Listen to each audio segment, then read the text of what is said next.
Knee-jerk reactions are dangerous things. The pummeling for risk-on asset classes generally and equities in particular that we saw post-Brexit serve as a timely reminder and potential template for a Trump White House. But what does this mean for the commodity markets and oil in particular?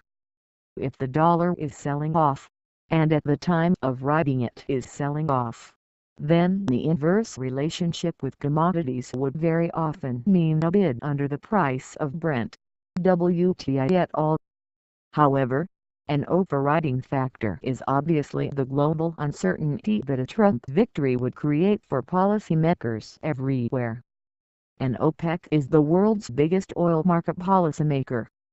For OPEC to try and rein in production was always going to be a tough task, but could a Trump victory make the task more difficult? You betcha. Think about it. Oil is currently selling off. At this moment, WTI is now below its 200-day moving average at $43.37.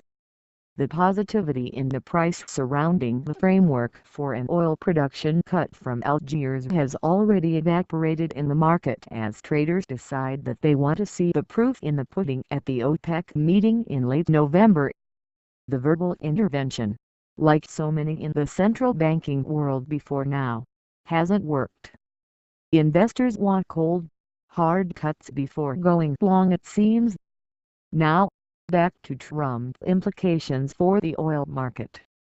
Helena Croft, OPEC watcher and global head of commodity strategy at RBC Capital Markets, points out that a Trump victory could be followed by a rapprochement with Russia. This could mean lifting of Treasury sanctions on the Kremlin and a boost to investment in Russian energy assets. Does any of that sound bullish to the oil price? More investment in Russian infrastructure surely means more oil capacity from the world's largest producer. No. On the other hand, Donald Trump opposes the Iranian nuclear deal, writes RBC's Croft, adding there is a real risk that he refuses to certify Iranian compliance, likely resulting in extraterritorial congressional sanctions snapping back, which could curb the enthusiasm of foreign companies looking to invest in Iran's energy sector.